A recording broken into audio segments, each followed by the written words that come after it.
What I had to learn was that your team needs me. Your team needs you too. Yeah. You're there, you have this title that expresses decision-making and authority, but it's really about responsibility. Yeah. And you have a responsibility to your team, the people that you're there to lead. And I actually started off a staff development the other day. I'm like, we're talking about this. And it's not because I don't believe you don't have it, but no matter what phase we are in life, there's always an opportunity to go back to the basics. Hello, and welcome to the Leadership Reality Podcast with your girl, Ty-G Charity. This podcast is for C-suite leaders to discuss their experiences and provide insight, encouragement, and inspiration for seasoned and inspiring leaders, offering valuable solutions to today's challenges that will inspire, ignite, and invigorate new and seasoned leaders to walk in their God-given authority with compassion, kindness, and empathy. So sit back, relax, and be prepared to be inspired with today's episode of Leadership Reality. Thank you. Welcome to another episode of Leadership Realities with me, Ty-G Charity, where we will be sharing tales from the top. Today's guest is my friend, a Louisiana native, a multi-talented woman, and the one and only Dr. Collette Alleyne.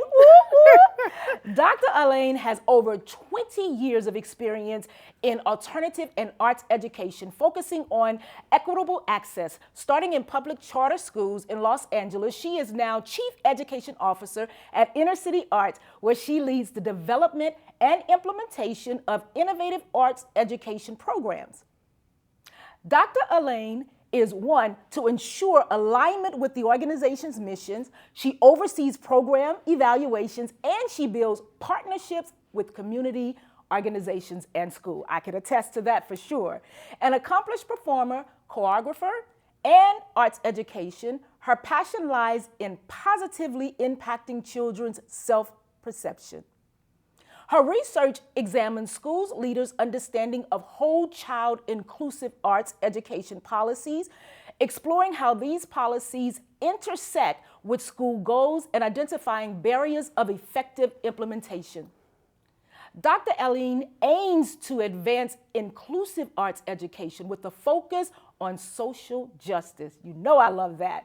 Dr. Alleyne, my girl, welcome to Leadership Realities. I've been waiting a long time for this sit down, girl. Oh my goodness, thank you, Ty-G. Thank you for having me. And we have been talking about this for a long time, so I'm excited to be here. Yes, man. Look, let's just dive right in. You know, we from Louisiana. We Louisiana girls. I wish we had a little pot of gumbo right here and we could be eating our gumbo as we talk. Yes. But anyway, Colette, when did you first know that you were a leader? Well, I think it started when I was a child, but knowing that I'm a leader, I think is hard to say, but knowing that I wanted to make a difference. My focus has always been being my best self so I could help other people be their best selves. And as a dancer, I grew up in the dance studio in a performing arts school. I had many opportunities to lead without knowing I was leading. I was just doing what I loved. And I would say probably I think it was 10th grade, one of my teachers decided they didn't want to do the piece for the end of the year. So my dance class, piece? yes. Okay. My class nominated me to do the choreography, and I did it. And I was quite surprised at the end result. And I think from there, it didn't stop. I moved to LA in my early 20s, and it was always about pursuing that next thing. I just wanted to make sure people felt equipped to pursue their passion while I was also pursuing mine. So I guess if that's how we want to define leadership, that's what it's always been for me. That's a perfect way to define leadership, and I love it. So you are the Chief Education Officer at Inner City Arts. Yes. Tell us about the mission of Inner City Arts. Our mission is to transform lives through the arts, utilizing human development, that holistic approach to development through the arts. And it's about community transformation and individual transformation. Inner City Arts has been around for 30 years, over 30 years. Wow. And I was very fortunate to join the team almost 7 years ago. Many of the programs have been in place for years, part of my focus is just ensuring, one, that we're continuing the mission and vision, but also working to clarify it and working with our leadership team and our staff of teaching artists and our programs team in general to make sure that we're staying in the space of innovation as it relates to creativity as technology continues to change around us. I love it. But you've blended education and arts because you were a dancer. Yes. So you came to LA to dance. How did you get into the educational part of the arts and leading programs and charter schools? Because when I met you, you were actually leading a charter school. You had helped start, I think, a charter school or two, because I was like, yo, girl, I need to start a school. Can you help me? So how those things came together, I would say, I'll take it back. My life story. I moved to LA. I was a single mom with a daughter who was 7 years old. Who's a dancer too? Who's also a dancer, but now an art curator for the city of New Orleans. So I'm thrilled. Like it's a beautiful story and a beautiful journey. I got into education because I was always interested in the mind. I was interested in why we chose to do things that we did based on my personal experiences, and then based on just what I had seen around me and children. I was very interested in psychology, but I chose education as my undergrad because I wanted to be with children on a consistent basis. So that's how education came into play. My undergrad is in elementary ed. When I moved to LA, I moved here knowing that I would need to have a full-time job as I pursued my life as a dancer, artist, choreographer.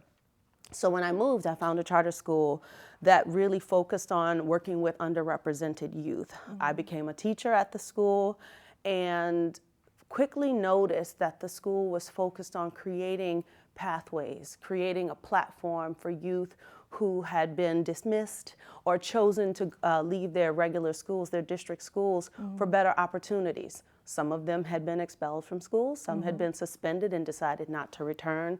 So in this charter school environment, I wanted more. I started off as a teacher, and I think then I went into curriculum development. When the school started, there were 8 locations. By the time I left 13 years later, we had over 100 locations. Whoa. And amazing. It was great. It was a wonderful experience. And in that, I was able to have the title of lead teacher, which was equivalent to a vice principal. And then I was regional supervisor, and then went on to be the director of leadership for summer programs. So at that point, I was working across LA and not just Los Angeles. I had schools in the high desert. I had schools in San Bernardino. I was working with schools in Sacramento because that's how far our 2 charters spanned. And there were some bumps in the road from a leadership perspective. Oh, girl, we're going to talk about those bumps. Yes, there were some bumps in the road. You know, I came here as a single mom, and I was focused on doing what I needed to do to create a future for my child. I didn't want her to see that obstacles were a setback. I wanted her to know that obstacles were motivation to do things better, to do things differently. So I didn't stop at a teacher. I went back and got my master's in educational leadership.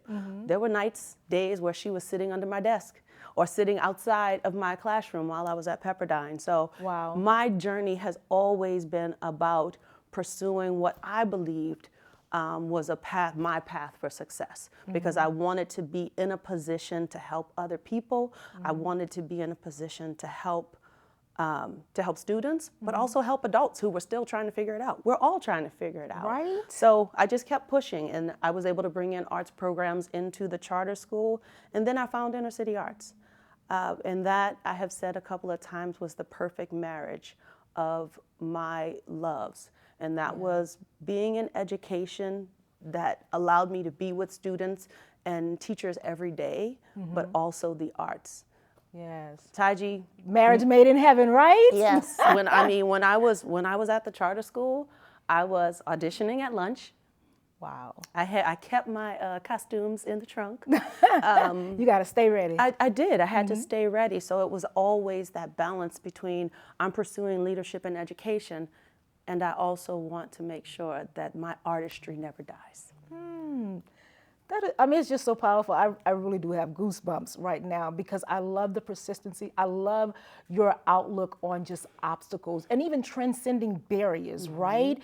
It's like you had a goal in mind, and you didn't even stop at a master's. You now have your doctoral degree because she's a high achiever, okay? And I love it, y'all. See, this is why I called her when I'm talking, because we're talking about building a school. Colette was the first person I called when we were talking about really expanding into a school. Now you know why. So let's talk about some of those bumps, just being a leader. What are some of the challenges you face? And then also some of the victories that you face? I would say my first one, because I was a single mom, I kept my life in my little bucket. I wasn't in a position to be out and be social. I couldn't hang out and do that's the LA things. life. Right. I couldn't hang out and do some of the things that my colleagues did. So I always kept working, kept going to school, took care of my daughter. But in that leadership space, I learned quickly that relationships were very important. And there was a phase in my development after becoming a principal or regional supervisor where my assistant superintendent at the time pulled me on the side. He was like, your team needs to know you. And I was like, they do know me. They do know me. And he's like, no, they need to know you. I was like, what does that look like? Because we were different people. Yeah. I was in my 20s, early 30s as a single mom, working with people who were in their 20s who had not started a family. So our lives were very, very different. And I think at this point, I was now married. So I got married in my mid-30s. Okay. Started a family again. And I was pregnant at the time. And there was a presentation of a different opportunity. And I was like, you know what? I'm not going to take this as a setback. I'm going to take this as this is a way for me to see this job and this organization from a different perspective. And when I tell you, it opened my eyes because at that time, before that transition, I was working with a region. And then while I was pregnant, I got presented with this opportunity. And now I was working with the entire company. This was my introduction to Sacramento, Chicago, and the greater Southern California region with all of the schools that we served. And at that point, from a leadership perspective, and of course this was in hindsight, from a leadership perspective, I was able to understand the web of relationships that were needed for an organization to be successful. It's it's one piece when you're working with a region, but if you're working with multiple schools, I think at one point I had 12 principals or regional supervisors that I was working with, and then other partners that spanned from Sacramento to Southern California. And I recognized how important it was to understand the different aspects of an organization in order for things to be effective. That's when I started seeing communication gaps. I was like, why isn't this person talking to this person about the changes that are happening? And that's not saying that everything had to be the same. Right. But if we're all working towards the same mission, we should all know what resources are available. Absolutely. And if we would just talk to each other. The right hand needs to know what the left hand is doing, That's right? it. That's it. And that's something that stuck with me. And then after that opportunity is when I went broader in Southern California and stepped into the it's sad, I don't remember the title. I stepped into the director role and started serving schools more greatly in Southern California with their summer programs. Okay. And then came inner city arts. So when I stepped into, I was a senior director of education when I joined inner city arts. Okay. And I was working with a team of people who had been there for 20 years. So I'm coming in as this new person, part of a succession plan. I can only imagine what that was And like. it was eye-opening because there was so much amazing work that was happening. But because of that experience of working across California and other states and understanding the connecting points and the value of communication, although it was a smaller organization, my eyes were open. Wow. My eyes were open. So it's been a beautiful journey. Yeah. And I'm grateful. Leadership you have to want it. Ain't that the truth? You have and all the things that come along with it, right? Yes. Because when you mentioned that one of your, I don't know if it's colleague or one of your superiors said, I don't know if I like the word superior, but one of your bosses, I don't even like the word bosses, one of your colleagues, let's just leave it at that, said your people need to know you. How do you balance that? Because you're working with kids, and you're also working with your team, right? How do you balance them really getting to know you? Because I just from my perspective, I'm an all-in kind of girl. But when you know me, I hold you close in my heart, and sometimes it's really challenging when you're trying to lead a team that you just really care so much about. Sometimes it gets in the way of the work at hand. How do you balance that, or do you have that challenge? I think my focus has been for the past couple of years being my authentic self. Like I had to step into, this is who I am. This is me. For a long time, I thought leadership, and someone told me this. In fact, when I was interviewed for my job, and I tell this story all the time about my amazing supervisor who brought me into inner city arts. I was interviewed on Halloween. So in my interview, everyone had on costumes. Oh. I had on a suit. And I was told in that interview that I also had on a costume. Oh. And I say that because I think for many people, leadership is about authority. It's about this concept of being able to make decisions. I get to tell people what to do. And that's really not what it is. You said, how do I balance that out? And I would say it's working on every day being my authentic self. It's not being fake. Yeah. It's finding what I present is who I am. Yeah. When I began the leadership journey, we were doing a lot of studying of Brene Brown. Being that person in the arena. If y'all don't know who she is, watch the TED Talk. Yes, and I had to decipher the transparency and authenticity. Yes. How much do I expose about myself to build relationships? And how much do I keep to myself? Because not everyone is worthy of that I'm sitting in my house and this is who I am. Yes. So that's the balance. It's a journey of. So you have to know inwardly who you can have those types of relationships with. Correct. And who you have to just kind of, it's just neutral, it's just business, it's just, we have a working relationship. Right. And that's where we keep it. Right. And everybody has, relationships are important in this leadership world. If you don't know people, you can't go anywhere. Right. Because you don't get invited. But in my journey, even in school, you learn everybody has a space in your life. Everyone doesn't have to know everything about you. Yeah. But people can know you by what you share. Yeah. So I think that has been the process for me is how do I share, how do I show up authentically every day? It's not a front. This is who I am.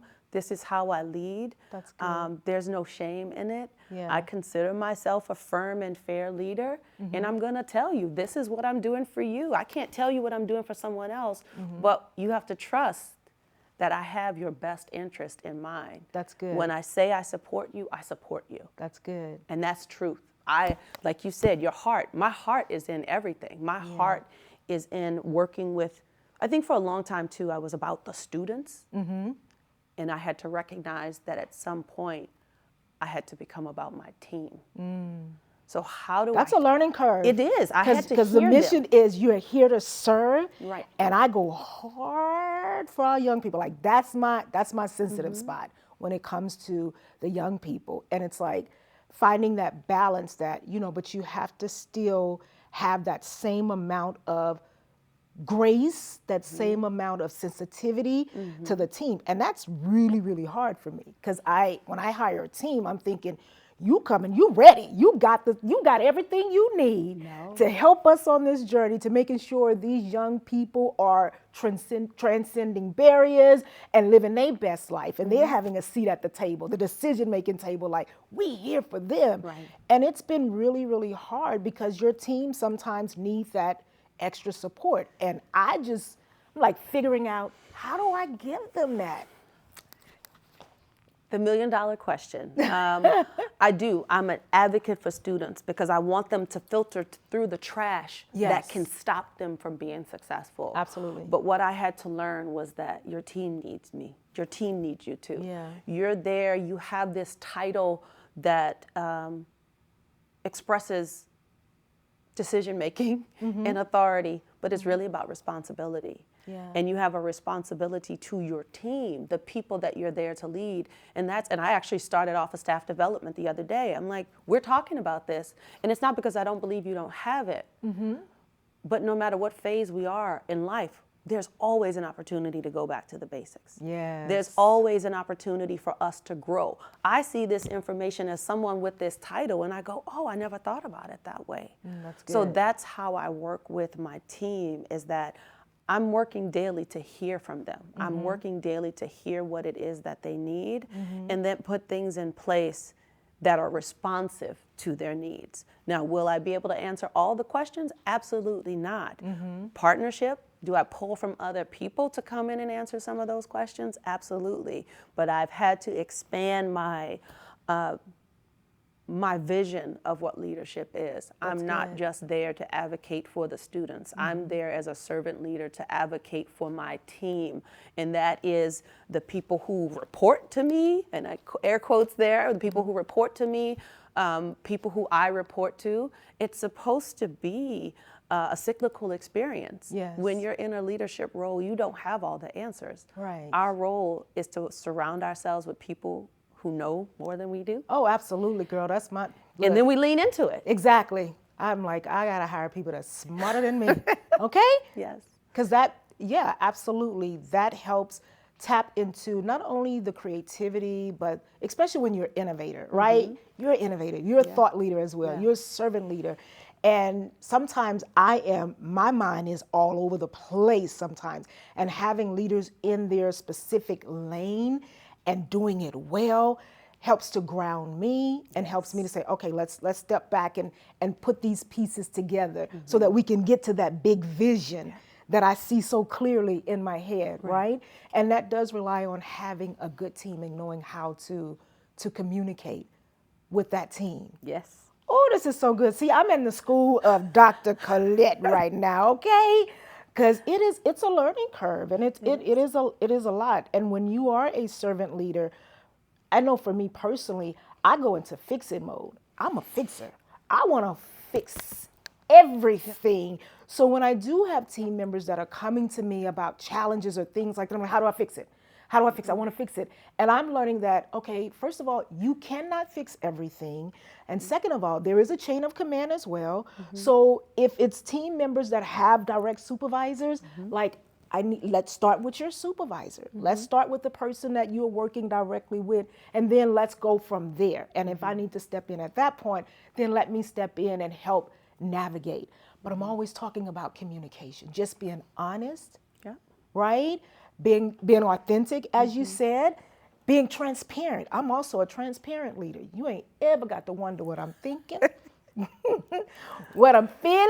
Yes. And there's balance to that too, right? It's balance to that. But I like to consider myself a transparent leader. Yes. What would your team say about you? What kind of leader are you? What would they say? How would they describe you as a leader?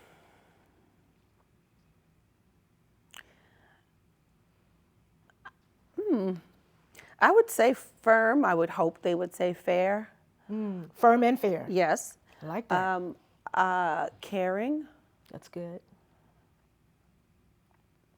and trustworthy. And I think we don't often get a chance to hear those things from the people that we work with because we're so busy in the work. Yeah. But we as people in roles of leadership do need to know. Yeah. Like I need to know that what I want to present is actually being received. Yeah. So I think they might use those words. I've heard them from some Okay. people. I've heard them from some people, and someone that I really trust. Like, I trust in this space, because there's oftentimes I go, you know what? What would you do? Yeah. You said, you want to fix things. I'm a fixer too, but I've had to step back on that.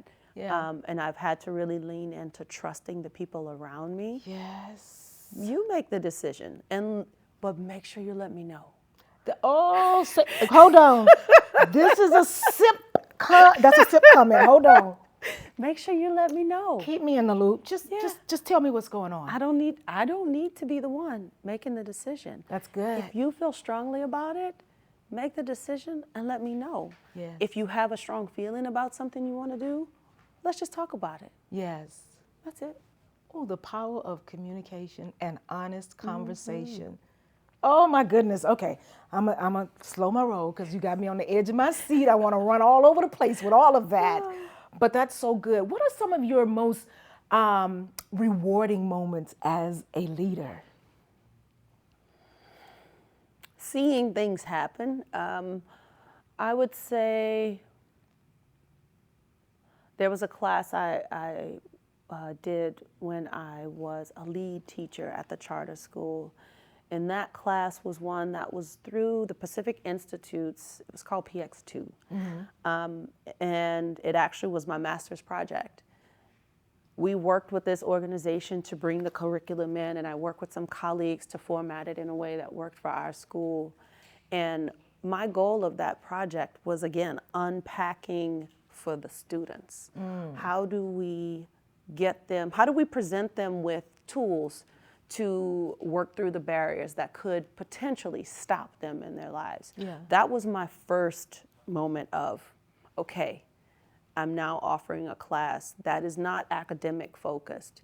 It is about the mind and the heart, and how those things influence our academic success. I also took some students in that school to Africa.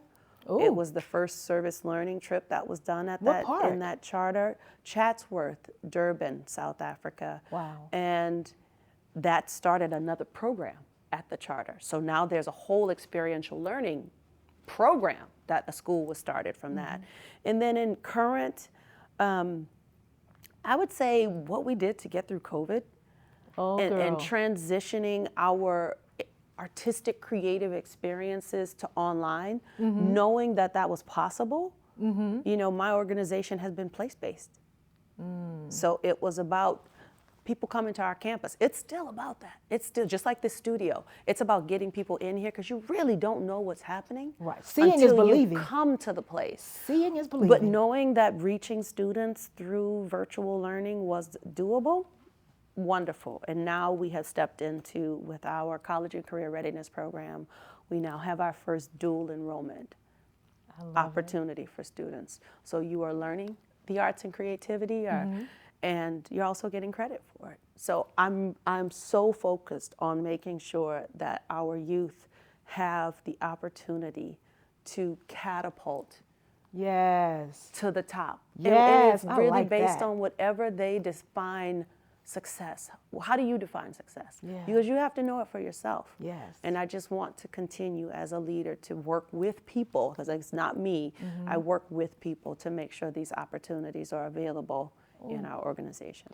It's the best feeling when you see your young people know what their North Star is and actually pursue it. Yes. Right? Oh my, it's so rich.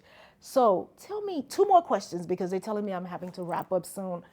I hate when they throw up that sign, right? But anyway, why do you think the arts is so important? That's one question. And then I want to know, who do you identify as some of your favorite leaders? The arts. Now see?